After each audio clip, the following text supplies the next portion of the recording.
The year is 1862. America is caught up in a raging civil war between the North and the South. And in April of that year, the Union and Confederate forces would clash together in the devastating Battle of Shiloh. At that point, the bloodiest battle to take place on American soil. After the 2-day-long battle, thousands of men would lay dying in the woods, battered and bloody. However, in the midst of all this chaos, some of these men would report something strange. See, some of them would say that their wounds would start to glow in the dark with this weird, eerie, bluish color. Doctors and nurses who were there to witness this event reported that the men who had these glowing wounds healed a lot faster compared to those who didn't have it. They would also report that they would develop fewer infections, which means that these men wouldn't have to undergo the painful process of an amputation to cut off an infected arm or leg. As a result, a lot more men ended up surviving the Battle of Shiloh and walking off the battlefield than was to be expected. In the days after this event, an urban legend would begin to spread around the area, saying that guardian angels had come down from heaven in order to spare these men's lives. However, over a century and a half later, scientists and historians and folklorists alike still have one burning question. What was the angel's glow of Shiloh? Now, the story of the angel's glow of Shiloh begins with Confederate General Albert Sidney Johnston. This guy, right up here. After the Union Army had captured Fort Henry and Fort Donelson in February of 1862, Johnston would retreat to a place called Corinth, Mississippi, where he prepares his men for another battle against Union General Ulysses S. Grant and his forces.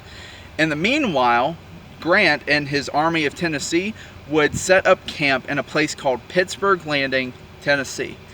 Now, Grant, he's just biding his time here. He was given express orders not to plot another attack until he was met by Major General Don Carlos Buell and his Army of Ohio.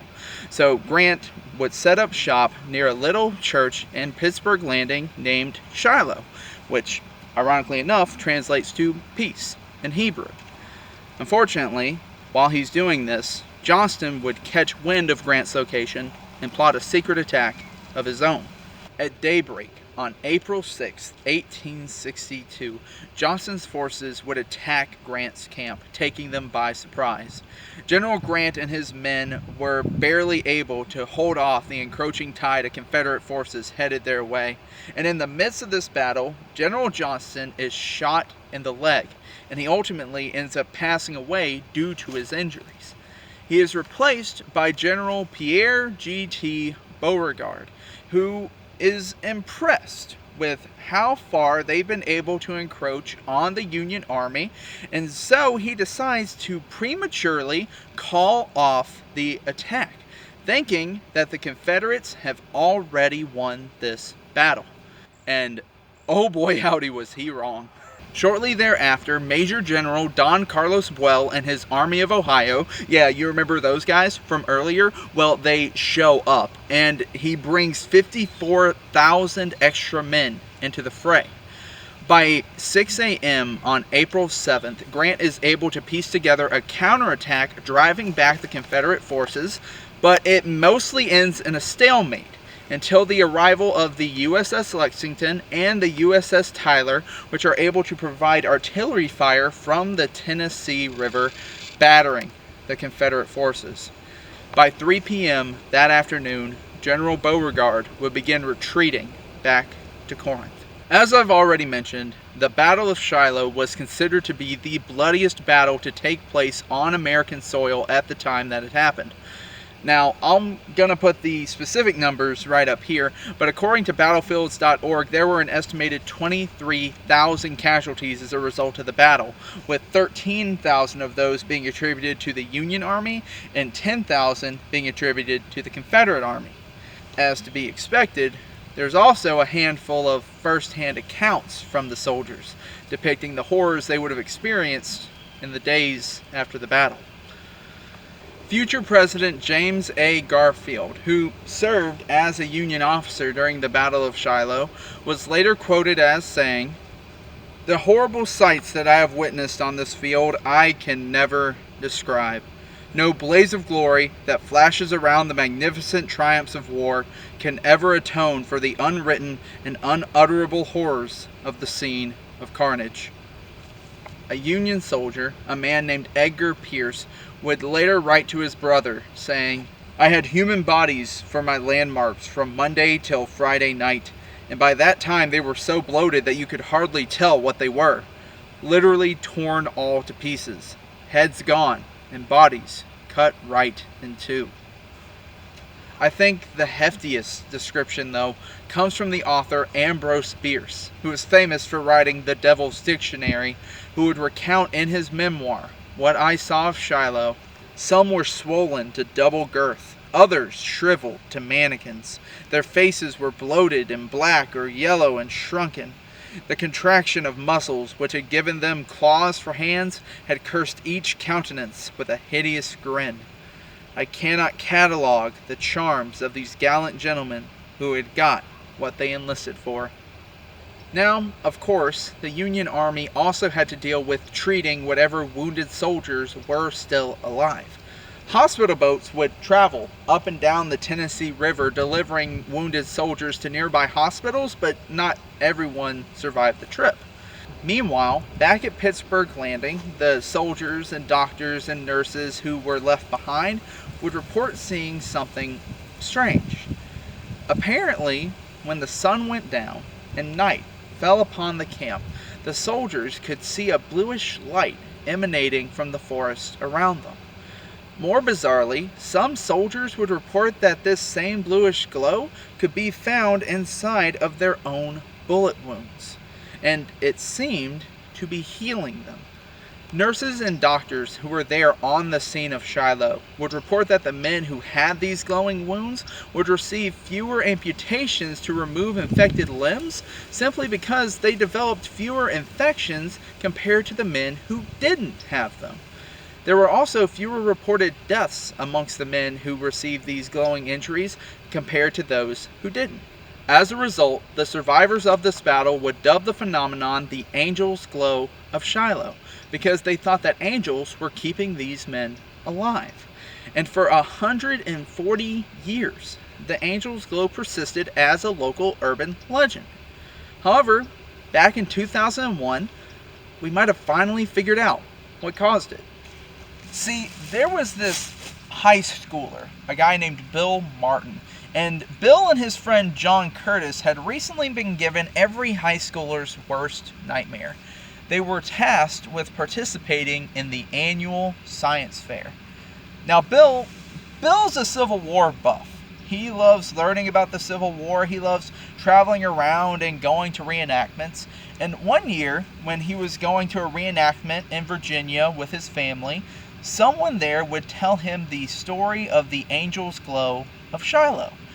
And this story would plant a little idea in his head.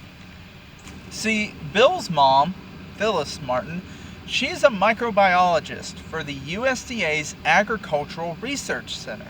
She specializes in using bacteria as a natural insecticide in order to preserve crops. And she had recently been experimenting with a bacteria called Photorhabdus luminescens, which lives in the guts of parasitic nematodes. Specifically, this one right here. I can remember Photorhabdus luminescens, but not this guy's name for some reason. I've tried. See, when a nematode infects a new host, typically an insect, what it will do is it will vomit into the host's body, and the P. luminescens bacteria acts as a toxin, which will then kill the host, and it will jumpstart the decomposition process so that the nematode can use the insect for digestion and then later reproduction. And which, can I just say something weird that I discovered? This is loosely tangential to what we're talking about here, but it's probably the only time I'll get to bring it up in conversation. One of the ways that P-luminescence is able to kill insects is that it has this one gene, the MCF gene, which is able to inhibit the insect's ability to fight off E. coli. So the insect has an increased risk of contracting E. coli, and that's what ends up killing it off. And do you know what MCF stands for? It stands for the makes caterpillars floppy gene. Which, yes, they will become floppy because they're dead. Aside from this, though, P-luminescence in laboratory studies has been shown to create antibiotics, which can be used to fight off bacterial and fungal infections. But what does this have to do with the angel's glow of Shiloh? Well, among the many other things that it can do, P-luminescence also has the uncanny ability to glow in the dark, particularly a light bluish color.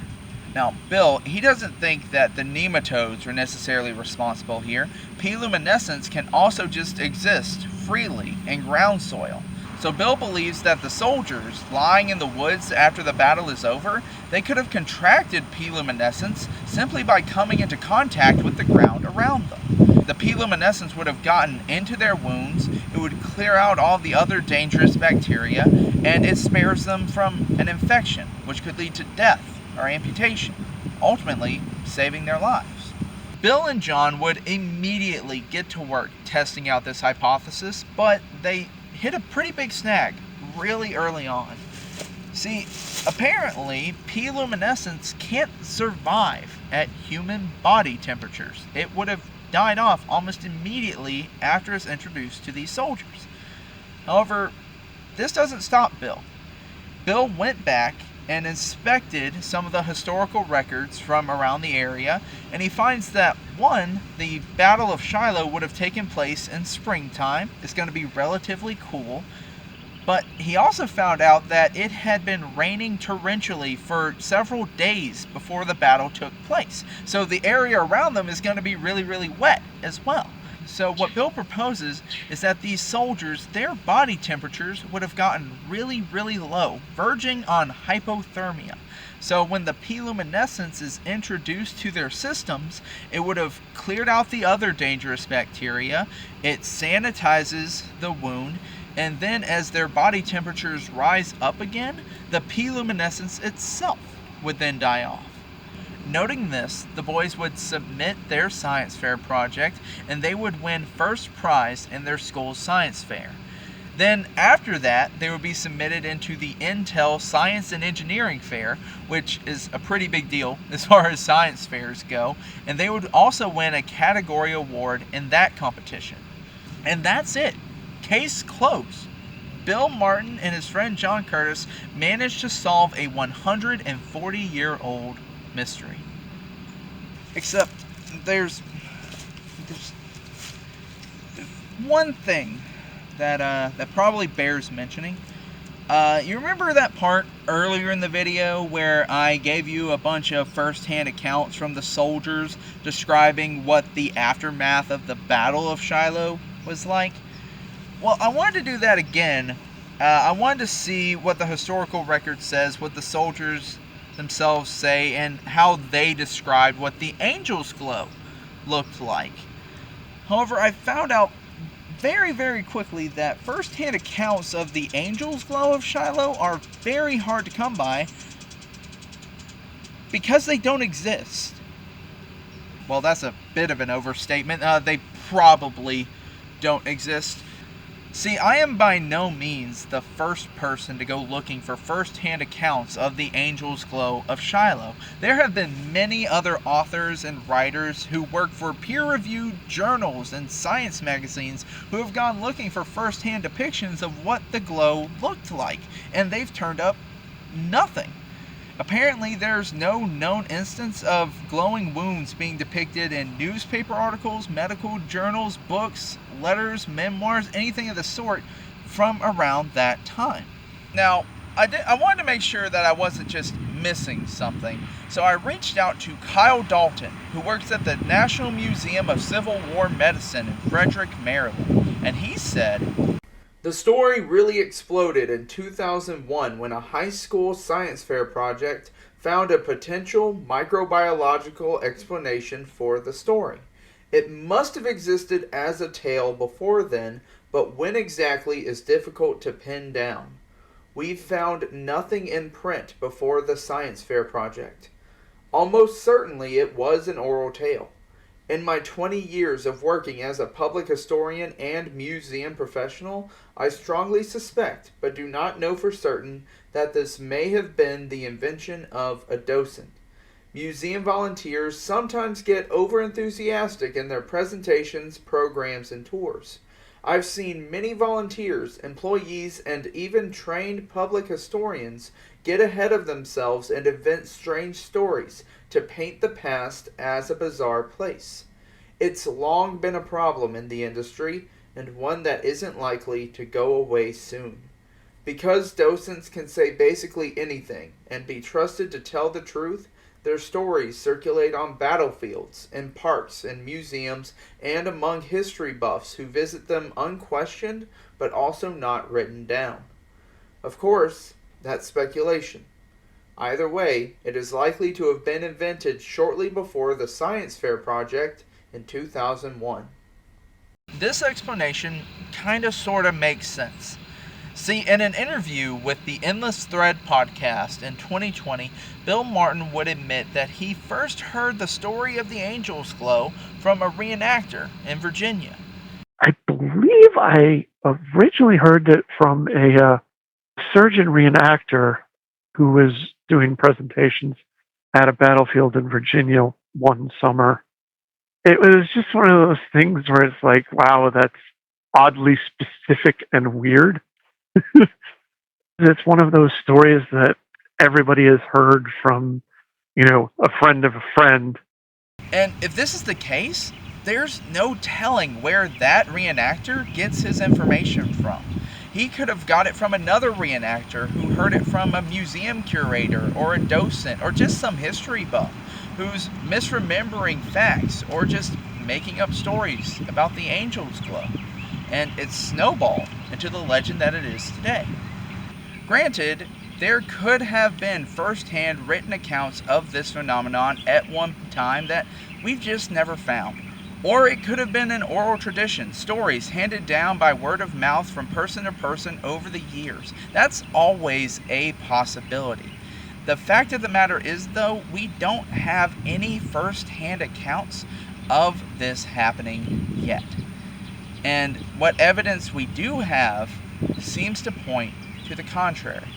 Due to a lack of any textual evidence, Dalton suggests that the story wouldn't have begun circulating until around the early 1990s, just a handful of years before Bill would have submitted his Science Fair project. To add on top of this, though, I reached out to the Shiloh National Military Park to see what their official stance is on the urban legend, and they said, "It is a myth. No journal, diary, letter, or report from the Battle of Shiloh mentions Angel's Glow. This was a science experiment by two high schoolers that said the conditions could have been right for elements in the soil to mix with the wounds to create a glowing effect. The conditions of the actual battle vary from their report. This myth began a few years ago by a meme seen on social media and continues to be shared. With almost 110,000 men fighting, as well as the nurses and doctors on the field, more than one report would have mentioned if the bodies were glowing. The burial parties made many notes on where they buried the bodies, how they buried the bodies, and the conditions of the bodies. None of those reports mention the word glowing." But if this is the case, what can we take away from all of this? Why did I go through all the effort to explain all the scientific mumbo-jumbo? Why did I give you a short history lesson about the Civil War? If at the end of this video, I'm just going to say that there's no reason for us to believe that any of this ever actually happened. Why is this video so long? What can we learn from all of this? Well, personally, I think that the Angel's Glow story gives us, you and me, a unique opportunity to look at things that we probably don't think about in our day-to-day life, like the Battle of Shiloh itself. Now, I grew up in a Civil War town. The Civil War was a big part of my curriculum growing up, and I had never heard of the Battle of Shiloh before. I had never heard of the bloodiest battle on American soil, the 2-day-long fight that killed 23,000 men. So, I'm grateful that I had this opportunity to learn a little bit more about history as a whole. On top of this, we got to learn about nematodes, these funky little bugs with vomit that glows in the dark. We got to learn about P-luminescence and how it can act as a toxin and an antibiotic, and how it has a gene called MCF, which literally stands for makes caterpillars floppy. That is weird, and I love it. This little guy right here, cool as hell. But the Angel's Glow story can also serve as a cautionary tale. See, during my research for this video, I came across a Twitter thread by a user named Emma_Holland, which I'm going to list down in the description, but I feel like she makes a lot of good points about the Angel's Glow phenomenon. In the years after Bill Martin submitted his science fair project, there have been countless scholarly articles, science magazines, newspapers, podcasts, YouTube videos that have all gone on to describe the Angel's Glow phenomenon. However, if you take the time to listen and read through them, they start to get repetitive after a while because they don't do their own first-hand research. What these authors will do is they'll go back and they'll regurgitate what previous journalists have already said about the Angel's Glow, to the point that so many people have told this story over and over and over and over again, so that it's now common knowledge that the Angel's Glow happened, with absolutely no first-hand accounts to back it up. Essentially, we were given an explanation for a 100-year-old mystery when no one checked to make sure that there was a mystery that needed to be solved. Or, more likely, they did check, but they never found anything. But all of these outlets, even if they deal with academic sources, they're media. And all forms of media have the exact same problem. They have to be interesting. They have to catch the reader's attention. You have to be constantly coming up with new, juicy stories so that you keep getting readers and clicks and likes and viewers on whatever it is that you're posting.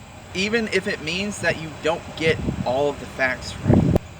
Personally, I try to keep this in mind whenever I'm making one of these videos. Yes, I want these videos to be interesting. Yes, I want them to look pretty. Yes, I want to get them out to you guys in a timely manner every single month. But most importantly, I want to make sure the information I give you is correct. More than anything, I want to make sure that you guys learn something when you click on one of these videos. And if you yourself are an educator, or you make educational content like science magazine articles or podcasts and YouTube videos, I hope that you keep that in mind as well. But at the end of it all, whether it's Bill Martin hearing some urban legend and searching for a rational explanation, or some journalist trying to write their next big article, I hope that the story of the Angel's Glow of Shiloh serves to inspire you, so that the next time you hear a strange story, or you find something in this big, beautiful world that defies explanation, that seems bizarre, you're not afraid to roll up your sleeves, get down in the dirt, and investigate. Who knows? Whatever you find out there might prove to be illuminating. Now, let's get out of here. It's starting to get dark.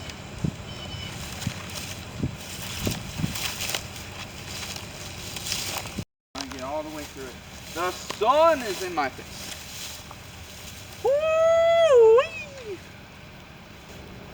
The sun is like right there, and that's the thing about this, it has to be right there, otherwise you can't see me, and I am dying. Why is the sun? Me. Why does the wind have to go that way? Why can't you like blow this way? Why can't you blow this way and make me look fabulous? Cora, what are you doing?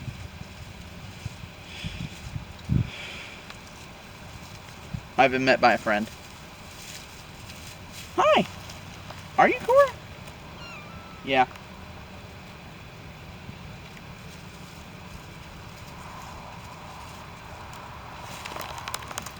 Hi. Can I help you? Oh, you're caught. Though comes from the author Ambrose Bierce, famously known for writing The Devil's Dictionary, who would recount in his You're nasty. You're interrupting my filming, bro. During my research for this video, I came across... why do I keep wanting to say across?